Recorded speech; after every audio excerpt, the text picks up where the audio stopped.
Bonjour à tous, j'espère que vous allez bien. Je suis vraiment ravie de vous retrouver aujourd'hui pour une nouvelle vidéo sur la chaîne qui va être un update lecture.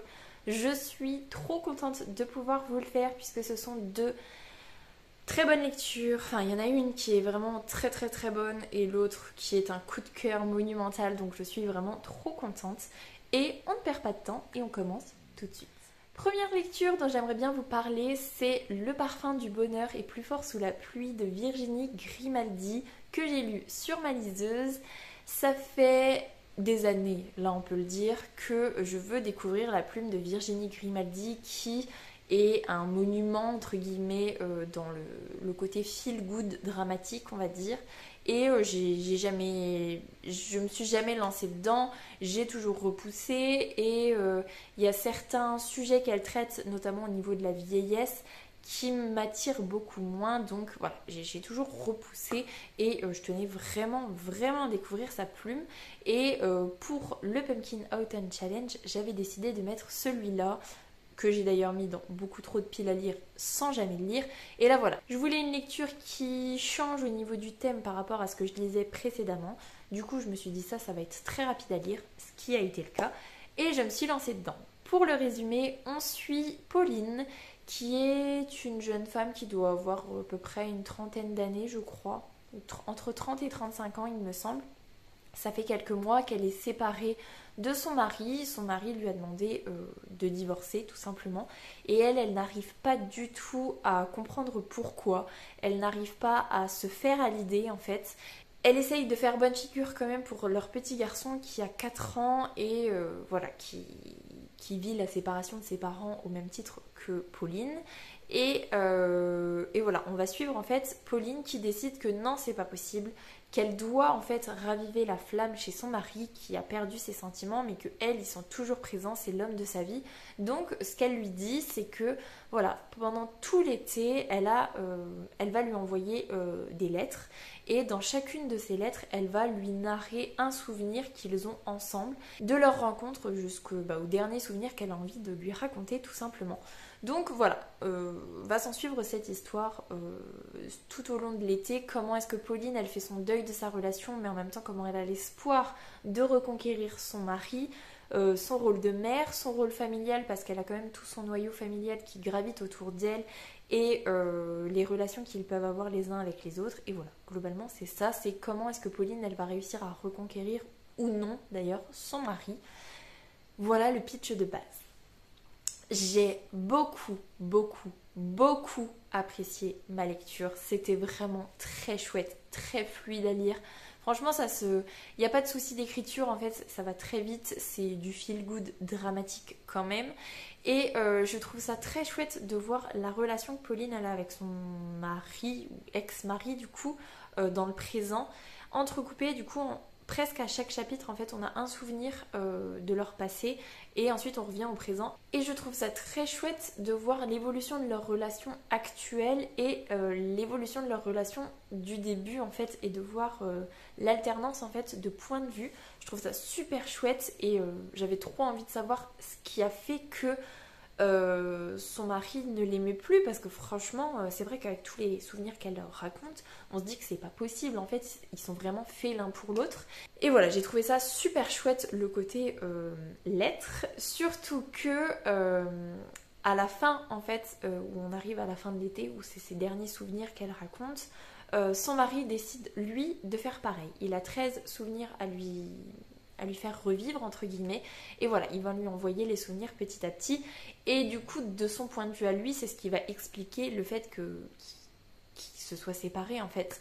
Je ne m'attendais absolument pas à ça.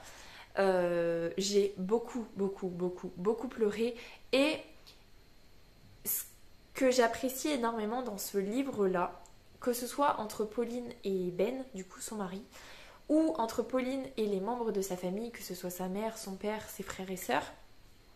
Ce que j'apprécie beaucoup dans ce que Virginie Grimaldi elle a fait, c'est comment une relation elle peut se déconstruire, comment elle peut se construire, mais comment une relation elle peut être vécue, les ressentiments que les personnes peuvent avoir, les rancœurs qu'il peut y avoir dans une relation, qui sont vécus de deux points de vue différents.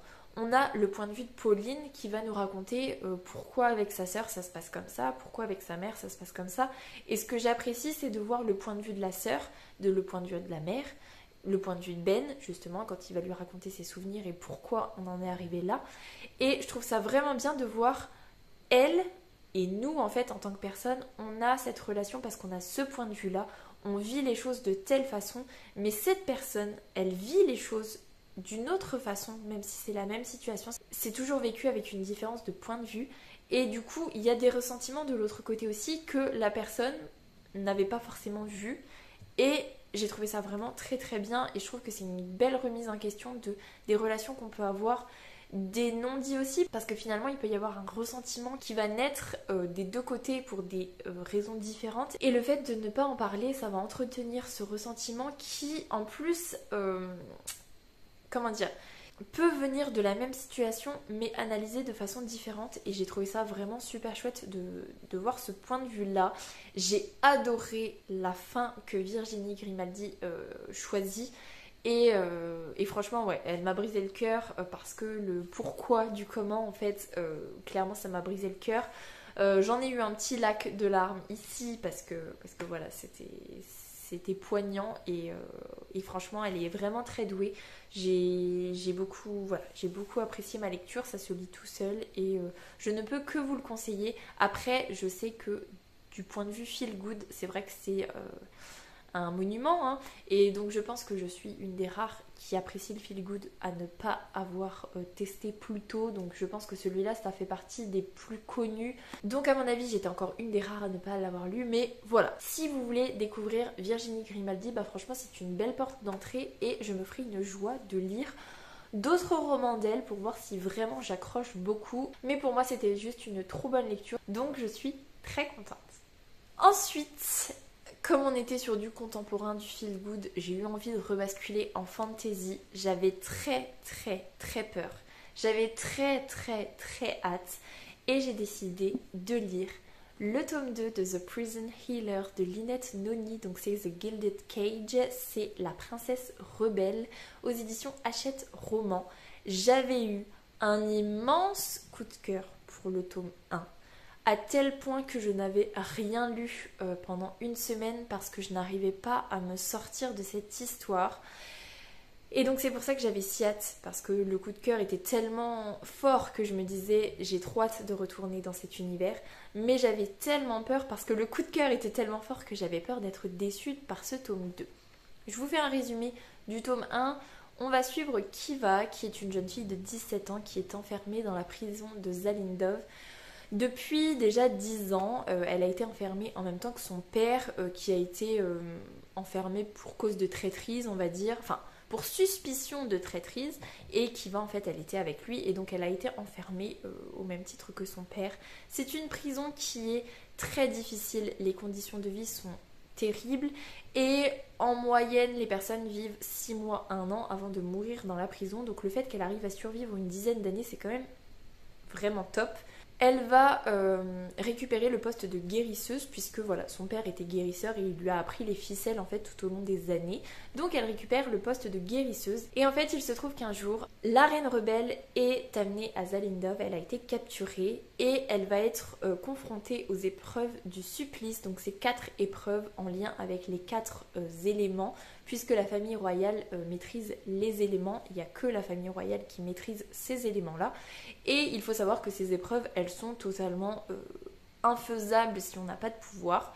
Tout le monde lui demande de maintenir la reine rebelle en vie pour qu'elle puisse participer à ces épreuves, sauf qu'elle est tellement malade que Kiva va se porter volontaire pour passer ces épreuves à sa place, puisque vraiment tout le monde veut qu'elle survive, hein, que ce soit la famille royale, pour faire un exemple, le chef de la prison, et même la famille de Kiva qui discute avec elle par message codé en fait, très ponctuel, en lui disant qu'il faut vraiment qu'elle la maintienne en vie parce qu'ils vont venir la libérer avec la reine rebelle, et que voilà, il faut qu'elle attende, là c'est imminent, ils vont venir la délivrer.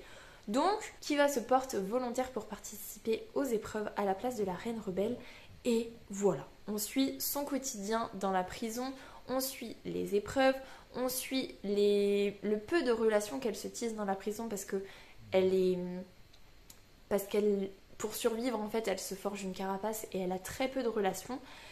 Et voilà, en fait, c'est ça le tome 1. Et c'était incroyable, j'avais adoré le tome 1. Le twist de fin, je ne l'avais pas vu venir. Et c'était juste incroyable. Du coup, ce tome 2, je l'attendais et en même temps, je le craignais. Et ça a été un immense coup de cœur aussi, au même titre que le tome 1. J'ai adoré, adoré, adoré. Et c'est si dur pour moi de vous en parler sans pouvoir vous raconter ce qui s'y passe parce que j'ai pas envie de vous spoiler. Si je vous dis ce qui s'y passe, ça spoil le tome 1 et ça vous spoil aussi le tome 2, bien évidemment.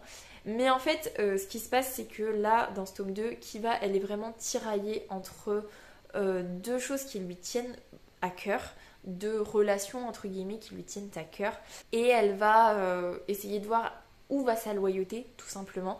Et c'est très très difficile pour elle parce qu'il y a beaucoup de sentiments contradictoires qui vont se mélanger en elle, en fait, et elle va avoir beaucoup de mal. Elle va finir par décider et c'est terrible en fait parce que en fait on voit venir. Je savais que cette fin elle allait être très dure pour Kiva. Je savais qu'elle allait vivre des trahisons, que certains membres de son entourage allaient vivre des trahisons et qu'on allait lui faire porter le chapeau entre guillemets. Mais je ne m'attendais absolument pas à ça. C'était fou et en fait à chaque fois qu'il y avait une révélation qui était faite, à chaque fois que elle se prenait un coup en fait, métaphoriquement parlant on va dire, il y avait pire juste après. Et les choses qui sont dites sont horribles pour elle. Les choses qu'elle va vivre sont horribles pour elle. Et franchement, la fin, je ne m'attendais pas à ça. Les dernières lignes, je me suis dit, c'est pas possible. Elle ne survivra pas, en fait, au tome 3. Alors que je suppose que si, bien évidemment, que Lynette Noni ne va pas tuer son personnage principal. Enfin, en tout cas, je croise les doigts. Mais j'ai si hâte de lire le tome 3. En plus, c'est le dernier tome. Il n'y a pas de date de sortie en français. Je suis désespérée parce que je suis vraiment très mauvaise en anglais. Et pour vous donner un ordre d'idée, tout le monde lit le tome 3 en anglais parce que tout le monde a un coup de cœur pour cette saga et ne peut pas attendre en fait la sortie du tome 3 en français. Moi, je suis tellement nulle en anglais que bah non, je vais attendre. Sauf que le tome 3, il est sorti au mois de juin 2023 en anglais. Donc le temps que la traduction se fasse, ce sera pas avant 2024. J'espère début d'année 2024. Mais en vrai, j'en sais absolument rien. Je suis désemparée. C'était terrible. Il a fallu que je raconte à mon chéri le soir. Et dans mon esprit, c'était le vide intersidéral. Je me rejouais la situation. Et en même temps, c'était le vide. Et je me disais, je veux pas avoir une semaine de panne de lecture. Donc je vais partir sur quelque chose de totalement différent et pour l'instant ça fonctionne plutôt bien. J'arrive à passer à autre chose entre guillemets parce que là franchement, trop d'émotions. Et tout est incroyable. L'univers est incroyable, les personnages sont incroyables, les relations sont incroyables, la magie est incroyable, c'est beau à voir et les trahisons sont incroyables. Tout est incroyable et le personnage de Caldon, ceux qui l'ont lu, on le découvre très vite fait dans le tome 1, mais alors dans le tome 2, on le découvre encore plus. J'adore ce personnage, il est top, il est vraiment topissime. Le personnage de Torel, il est topissime. En fait, les personnages masculins, je les aime vraiment beaucoup. Bon, j'adore le personnage de Kiva, cela va sans dire, mais le personnage de type de Jaren, je suis trop fan, je suis en amour pour Jaren, hein, clairement. Mais le personnage de Caldon, je l'apprécie autant que Kiva peut l'apprécier, le personnage de type. Enfin voilà. Je suis en admiration devant énormément de personnages et tout est trop bien. Je suis frustrée de ne pas vous faire un résumé complet, de ne pas pouvoir vous dire mais cette situation-là est incroyable. Tout était incroyable, c'était juste génial, je l'ai dévoré et d'une certaine façon je suis vraiment contente de l'avoir lu en cette période de non-travail qui est très difficile pour moi, mais ça m'a permis de dévorer, de passer mes journées à le lire et j'étais si triste de le finir, en même temps j'avais trop hâte de le finir. Voilà, trop d'émotions, trop de tout, j'adore et franchement dès que le tome 3 sort, en plus c'est le dernier, je me fais une joie de le lire. En fait, je m'organise pour être à jour niveau lecture le jour de sa sortie pour pouvoir allez l'acheter et pour pouvoir le lire parce que c'était juste incroyable et je vous le conseille à 10 milliards de pourcents. C'est fou et je vais m'arrêter là parce que c'est beaucoup trop long et je pourrais tourner en boucle sur c'est fou donc on va s'arrêter là, mais en tout cas n'hésitez pas une seule seconde. Mais je vous conseille, si vous n'avez pas encore découvert tout ça, d'attendre un petit peu que au moins la date de parution du tome 3 soit prévue parce que franchement c'est très dur d'attendre et voilà, je suis très malheureuse et en même temps exaltée, donc voilà pour le tome 2 de The Prison Healer de Lynette Noni, une vraie pépite.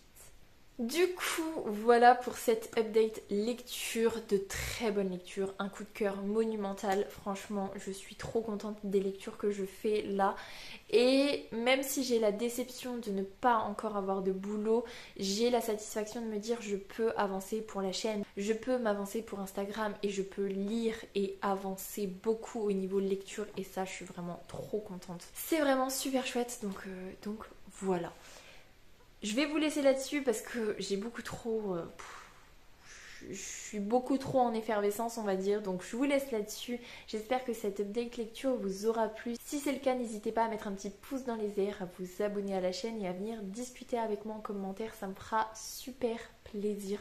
En attendant, je vous souhaite une très belle semaine, de très belles lectures et je vous dis à la semaine prochaine. Salut!